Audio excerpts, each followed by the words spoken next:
I want to talk about what happens when you finally unapologetically put yourself first.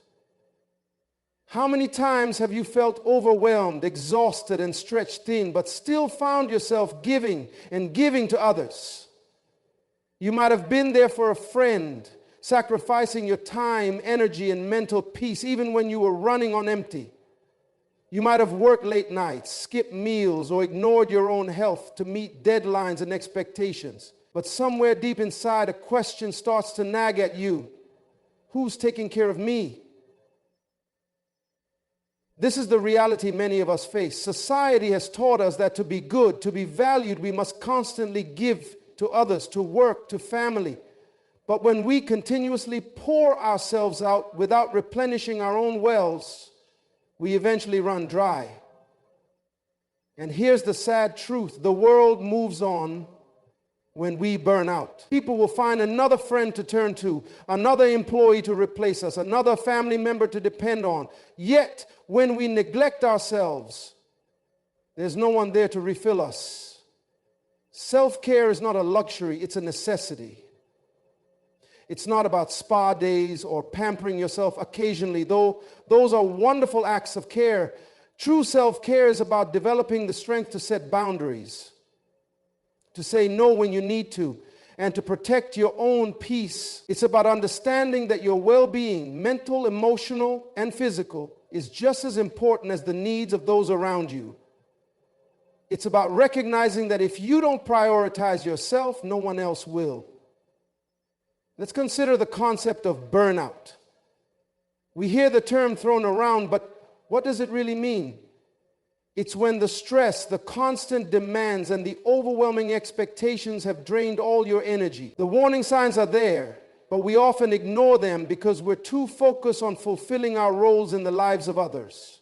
We might feel physically tired, mentally foggy, or emotionally detached, but we push through, thinking that our sacrifice is noble, that we should put others first. But here's the thing. When we ignore our needs, we're not helping anyone. Think about a car. If you keep driving it without maintaining it, without changing the oil, refilling the gas, or checking the tires, it will break down. It doesn't matter how much you want to get to your destination. If you don't stop to care for the vehicle, eventually it will fail. Similarly, when we push ourselves too hard without caring for our own needs, we may keep going for a while, but the inevitable crash comes, often in the form of mental exhaustion, physical illness, or emotional breakdown. You might be thinking, I don't have time for self-care. There's too much on my plate. But the truth is, self-care isn't about adding more to your to-do list. It's about doing less, but doing it better. It's about recognizing that when you prioritize your own health and happiness, you're not only helping yourself, you're showing up better for everyone else. Imagine being able to give your best self, your fullest, most energized, most focused self to your work, your relationships, and your passions. This happens when you commit to taking care of you first. Self-care can be as simple as learning to say no. No to projects that drain you.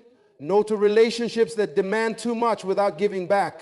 No to commitments that steal your time and energy, leaving you with nothing for yourself. Saying no can be empowering. It's a declaration that you matter, that your time is valuable, that your needs are important. For example, think about the last time you felt overwhelmed by the demands of others. Maybe a friend asked for your help, but you knew it would take a toll on you. In that moment, you had a choice to say yes and sacrifice your own peace, or to say no and protect your energy. Saying yes might have felt good in the moment, like you were doing something noble, but over time, the cost would have added up. You would have been left feeling resentful, tired, and less capable of showing up for your other responsibilities. On the other hand, saying no might have been uncomfortable at first, but in the long run, it would have preserved your mental health and allowed you to focus on what truly mattered. Self-care is about establishing boundaries, understanding where your limits are, and having the courage to enforce them. Boundaries protect your emotional space and prevent others from draining your energy. They are not walls that push people away, but lines that safeguard your well-being. When you create boundaries, you show others how to treat you. You teach them that your time, your energy, and your peace are not negotiable. You teach them that you deserve respect just as much as anyone else. But here's the truth. Setting boundaries can be hard, especially if you've spent years accommodating everyone else's needs. It takes courage to say no, especially when you fear disappointing others. But here's what I want you to understand. By choosing yourself first, you are not being selfish. You are being responsible. You are being kind to yourself. You are creating the space to heal, to grow, and to be your best self. You can't help others from an empty cup. Think of the people in your life who you admire the most. Chances are they are people who understand the value of self-care. They may not have perfect lives, but they know when to take a step back, recharge, and show up stronger. Self-care is not about avoiding responsibility. It's about managing your energy in a way that makes you more effective, more compassionate, and more present in every area of your life. Self-care also means taking responsibility for your mental and emotional health. In a world where we're constantly connected and available, it's easy to become overwhelmed by the constant influx of information, requests, and expectations. Sometimes you need to disconnect. You need time to clear your mind, to center yourself, and to reconnect with what truly matters. This doesn't mean running away from your problems or neglecting your responsibilities. It means giving yourself the space to breathe, to reflect, and to recharge, so that when you return, you are stronger, sharper, and more focused. In essence, self-care is about investing in yourself. It's about making yourself a priority, not out of arrogance or selfishness, but out of a recognition that the most important relationship you will ever have is the one you have with yourself. When you take care of you, you give yourself the strength to show up for others in ways that are truly meaningful.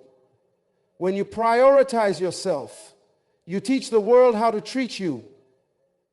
You teach others that you are worthy of respect, of love, and of care. But most importantly, you teach yourself that you are worth it. When we talk about putting ourselves first, it's easy to be caught up in the idea of selfishness. Society has ingrained in us that putting others before ourselves is the only path to righteousness and fulfillment. But let's take a moment to truly understand the principle of abundance. The truth is, giving to others should not come at the cost of depleting yourself. In fact, when you prioritize your own well-being, you create space for greater abundance, not just for you, but for everyone around you. This principle is rooted in a simple yet profound truth. You cannot pour from an empty cup. It's easy to think that by overextending ourselves for others, we're being noble. But the reality is that we're only creating scarcity. A person running on empty has nothing of true value to offer. When we constantly deplete our resources emotionally, physically, mentally, we end up with little to give in the long run. It's not sustainable. But when you nurture yourself, when you fill your cup, the energy, love, and resources you share with the world are richer and more meaningful. Think about it this way. If you're a garden, your self-care is the sunlight, water, and soil that nurtures your growth. When the conditions are right, the garden flourishes, and when you are flourishing, when you are fully nourished and in a state of abundance, the fruits of your labor become more abundant too. The flowers you bloom can be shared with others, but you must first make sure that your roots are strong. You cannot pour into others unless you have first poured into yourself. You cannot give what you do not have. But too often we operate from a place of scarcity. We say to ourselves, there's not enough time, not enough energy, not enough of me to go around. So we overextend, hoping that by giving more, we will somehow end up with more. But this is a lie. The more you give from a place of scarcity, the more you feel drained. You're giving without receiving, and that leads to burnout. This is why abundance is not just a financial principle. It applies to all areas of life, to time, energy, love, and joy. When you make yourself a priority, you're investing in an abundant life. You stop hoarding your time or your energy out of fear that there won't be enough left for others. Instead, you allow yourself to be replenished, refueled, and empowered so you can continue giving, not from a place of exhaustion, but from a place of joy. Let's take a moment to consider the power of self-investment. Self-care is not a one-off task. It's an ongoing process of replenishment. When you invest in yourself, you create an overflow. Imagine if instead of constantly draining your reserves, you took time to refresh, reset, and grow. You would find that you have more to give than ever before. Think of a time when you returned from a restful vacation, a personal retreat, or even a quiet weekend of reflection. You came back feeling lighter, clearer, more energized, and more connected to your purpose. That's the power of investing in your well-being. It allows you to show up at your highest potential in every area of your life. But here's the challenge. We often get caught in a cycle where we feel guilty for investing in ourselves.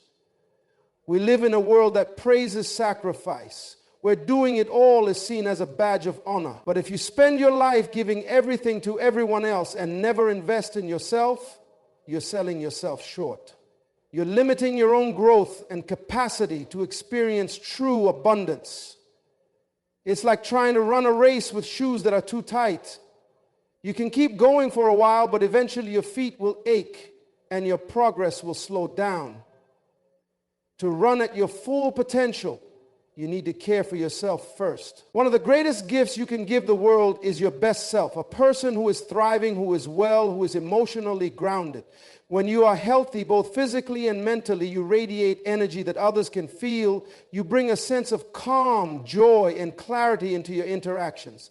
You approach life with a mindset of abundance, where opportunities feel limitless and challenges seem surmountable. When you put yourself first, you shift from a mindset of scarcity to one of growth, potential, and possibility. Think about the people you know who seem to constantly radiate positivity, who seem to have an endless supply of love, patience, and understanding. Often, these are people who understand the principle of abundance. They know that their own well-being is the foundation for everything else. They invest in themselves because they understand that it allows them to be more present, more compassionate, and more effective in every role they play. This doesn't mean they don't have challenges or setbacks. Everyone does. But they approach those difficulties with a mindset of abundance. They trust that there is enough. There is enough love. There's enough time, there is enough opportunity. And when you approach life from a mindset of abundance, you begin to see the world in a completely different light. You stop seeing yourself as a victim of circumstances, as though there's never enough. Instead, you see yourself as a creator, someone who is empowered to build, to grow, and to contribute. The principle of abundance teaches us that when we prioritize ourselves, we unlock greater potential in every area of our lives. We move from a mindset of lack, feeling like we have to compete, we have to hustle, we have to sacrifice to get by, to one of plenty. We begin to create the conditions for more growth, more joy, and more success, not just for ourselves, but for the people around us as well. Imagine how different your life would be if you believed that there's always enough love, enough time, enough energy to go around. What would it feel like to give without fear, to contribute without feeling drained, to love without limits?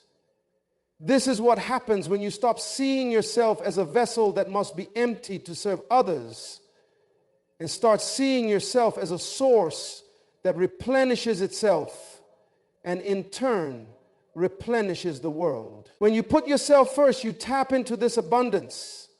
You become a magnet for the things you want in life. You radiate confidence, clarity, and purpose. The more you care for yourself, the more you find that life opens up to you in ways you never imagined. The more you pour into your own growth, the more you will have to offer others. This is the gift of abundance, not just for yourself, but for everyone you touch. One of the greatest barriers to putting ourselves first is the overwhelming sense of guilt that often accompanies it. The very idea of prioritizing our needs over the needs of others can stir up emotions of selfishness, shame, and even fear of judgment. We've been conditioned to believe that selflessness is the highest virtue, and that putting ourselves first is a sign of weakness or moral failing. But this lie has kept many of us trapped in cycles of self-sacrifice, exhaustion, and resentment. Guilt doesn't just appear out of nowhere, it's learned. From a young age, we are taught to put others first, to always be available, to always give more than we take. Our value is often defined by what we do for others, and the moment we say no or take time for ourselves, we fear we're letting people down, being irresponsible, or failing in our duty. The world tells us that we must always be on, always helping, always giving, but what happens when the well runs dry? The truth is, guilt is a product of conditioning, a misguided belief that if we don't sacrifice ourselves for others, we are somehow unworthy. But let's break that belief. Guilt is not a sign of love or compassion. It's a sign that we've been taught to disregard our own needs in favor of everyone else's. We've been taught that to be good people, we must be constantly self-sacrificing. But in doing so, we lose ourselves. We give so much that we end up with nothing left to offer. Take a moment to reflect. When was the last time you said yes to something, a commitment, a request, or an obligation, knowing deep down that it was taking more from you than you could afford? You said yes because you didn't want to disappoint anyone, because you feared being judged, or because you felt guilty for even considering saying no. But what did that decision cost you? Did it steal your peace, your energy, your happiness? How did it leave you feeling? Drained, resentful, or disconnected? We all have limits. We all have boundaries that need to be respected. The problem is most of us are afraid to define those limits because we're afraid of the consequences. We fear rejection, disapproval, or the guilt of letting someone down. But here's the truth. When we constantly give from a place of exhaustion, we are doing a disservice to both ourselves and the people we serve. Think about a caregiver who spends every waking moment tending to the needs of others, but neglects their own health. At first, they might feel good about their sacrifice. They may receive gratitude from those they care for, and for a while, they might even feel a sense of purpose. But over time, their body begins to break down. They become overwhelmed, disconnected, and unable to give as fully as they once did. The caregiving turns from an act of love to an act of obligation. The joy in helping others is replaced with resentment, and the person who once gave with a full heart now finds themselves empty and exhausted. This is the result of ignoring self-care.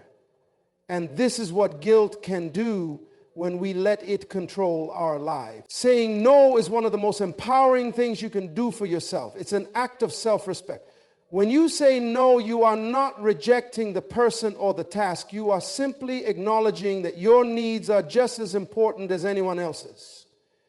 And when you begin to say no, it becomes easier over time to set the boundaries that protect your well-being. No longer do you have to be at everyone's beck and call. No longer do you have to sacrifice your own happiness for the sake of others. It's easy to feel like you're being selfish when you prioritize your own needs. But I want to challenge that mindset. Self-care is not selfish. It is necessary. Taking care of yourself is the foundation for taking care of others. When you put yourself first, you're creating a solid base of strength, health, and emotional stability. This allows you to serve others in a deeper, more meaningful way. Think about the people you admire in your life. They are often the ones who are not afraid to prioritize their needs. They've learned the art of saying no when necessary. They don't apologize for taking time for themselves. They don't feel guilty for creating space in their lives for rest, growth, and personal development. These are the people who are truly living in alignment with their values. They understand that taking care of themselves first is not only healthy, but is also the best way to serve the world. Guilt tells you that you're a bad person for choosing yourself, but nothing could be further from the truth. Guilt thrives when we neglect our needs. It grows stronger the more we ignore our own limits. It's a destructive force that only leads to burnout, frustration, and resentment. But when you push through the guilt, when you embrace the idea that your well-being matters just as much as anyone else's, you free yourself. You free yourself from the chains that guilt has wrapped around you and step into a life of clarity, power, and peace. The people who truly need you, those who love and respect you, will understand. They will understand that when you take time for yourself, when you say no to things that drain you, it's because you are choosing to be your best self for them. You can't give love if you don't love yourself first. You can't be there for others if you're not taking care of your own physical and emotional needs. This is not about being perfect. It's not about creating a rigid set of rules for when and how to say no. It's about developing the confidence to trust that your needs are valid and that you have the right to take care of yourself. You have the right to say no without guilt. You have the right to protect your peace, your energy, and your joy. Guilt will try to hold you back. But when you push through it, you reclaim your power. You stop letting guilt dictate your decisions and start living in alignment with your values. You begin to recognize that prioritizing yourself isn't a form of selfishness, but an act of self-respect. When you respect yourself, others will too. And when you choose yourself, you'll be better equipped to show up for the people who truly matter in your life. When you break the chains of guilt, you unlock your true potential. You make space for your dreams, your goals, and your happiness. You give yourself permission to be whole, to be present, and to thrive. And in doing so, you set a powerful example for others, showing them that self-care is not only important, it's essential. One of the most precious resources we have is time. It's something we all have in equal measure, yet some people seem to use their time more wisely than others.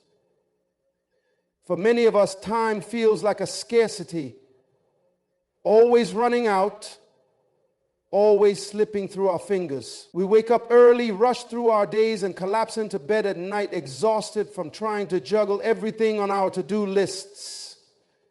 We feel the pressure of work, relationships, obligations, and the demands of everyday life. Yet amidst all this busyness, we often fail to ask ourselves, how much time am I truly giving to myself? Reclaiming your time means taking control of how you spend the hours, days, and moments that make up your life. It means recognizing that your time is just as valuable, if not more so, than the time you give to others. Too often we let other people's needs and expectations dictate how we spend our time. We give away our precious hours without a second thought, filling every available moment with tasks, phone calls, emails, and obligations. But when was the last time you intentionally carved out time just for you? When was the last time you put your own needs on your calendar and treated them as just as important as the demands of the outside world? Reclaiming your time doesn't mean becoming rigid or inflexible.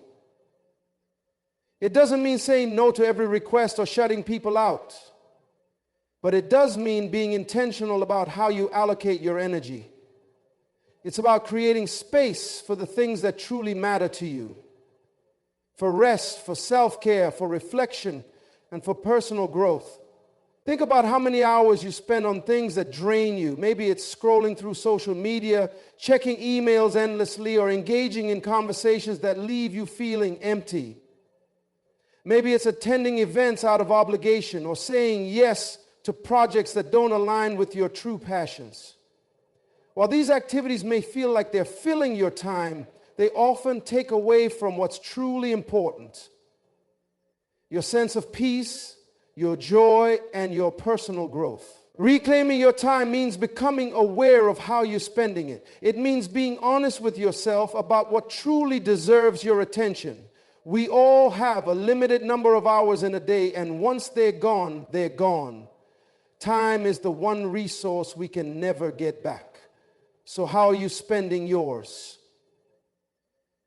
Take a moment to assess how much time you give to others and how much time you give to yourself. Are you giving away so much of your time that you have little left for your own passions or well-being? When you keep saying yes to everyone and everything around you, when do you say yes to your own needs? Reclaiming your time means making the conscious choice to prioritize yourself. It means setting boundaries around how much you give, how much you do, and how much of your energy you give away. For example, think about the last time someone asked you for a favor. Perhaps it was a friend or a colleague who needed your help. You said yes, of course, because you didn't want to disappoint them. But did you have time to spare? Were you already feeling overwhelmed with your own responsibilities? When we continually give away our time, we often feel drained and depleted. We're left with little energy to focus on our own goals, to rest, or to pursue our passions. But what if instead you had said, no, I can't do this right now? What if you had given yourself permission to reclaim that time for yourself? Wouldn't that have made a difference? Reclaiming your time also means learning to say no to distractions. We live in a world full of distractions. Notifications, emails, phone calls, social media updates, all these things pull us in different directions, demanding our attention. But when you allow yourself to be pulled in every direction, you lose focus. You lose control over how you're spending your time. It's not about being busy. It's about being intentional.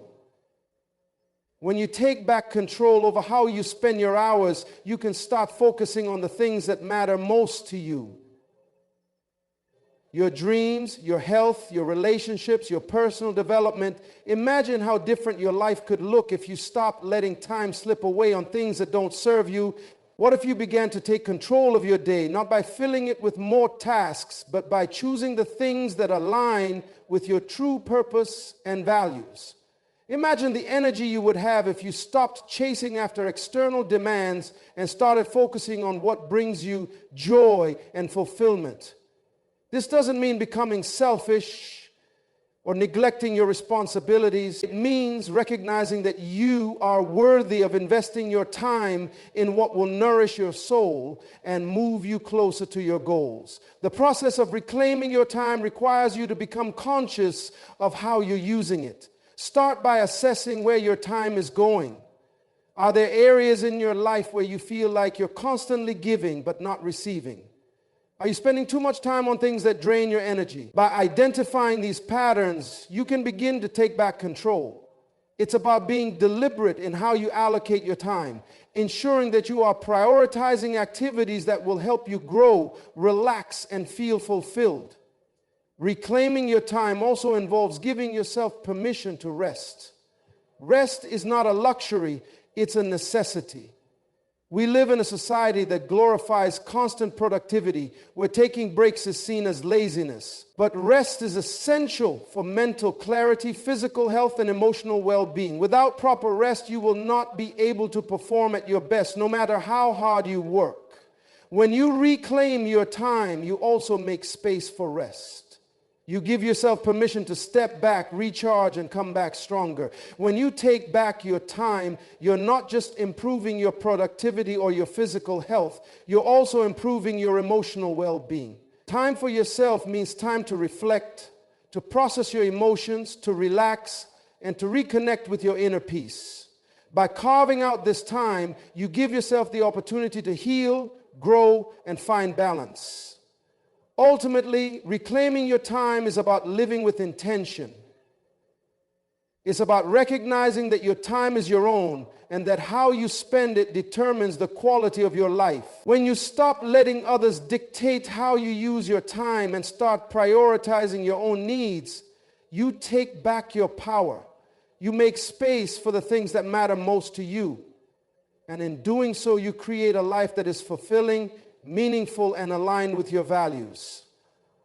When you reclaim your time, you reclaim your life. When you begin to put yourself first, when you stop living for everyone else's approval and start embracing your own worth, you unlock a life of possibility. It's not about becoming selfish, it's about becoming whole. It's about recognizing that your well-being, your dreams, and your happiness are just as important as anyone else's. The journey to putting yourself first requires courage. It requires breaking free from the chains of guilt and fear. It means confronting the societal norms that tell you that being busy, giving endlessly, and sacrificing your own needs is a badge of honor. But let me tell you this, you don't have to burn yourself out to be successful. You don't have to sacrifice your peace to be loved. You don't have to lose yourself to make room for others. In fact, you'll be able to give so much more when you're at your best, mentally, emotionally, and physically. Reclaiming your time, breaking through the chains of guilt, and embracing the abundance that comes from investing in yourself will transform your life. It's about being deliberate with your time, nurturing your health, and allowing yourself the space to grow and thrive. It's about understanding that when you prioritize your well-being, you're not just making your life better. You're enriching the lives of everyone around you. You are not a vessel meant to be emptied by others. You are a fountain that overflows, filled with love, joy, strength, and potential, ready to pour into the world, but only after you've taken the time to refill yourself. So I challenge you today, start prioritizing yourself, start setting boundaries, start saying no to things that drain you and yes to what nourishes you. Put your well-being first and watch as your life transforms. You are worthy of the time, energy, and love that you give to others. And once you truly believe that, you will begin to see the endless possibilities that come when you put yourself first, no matter what.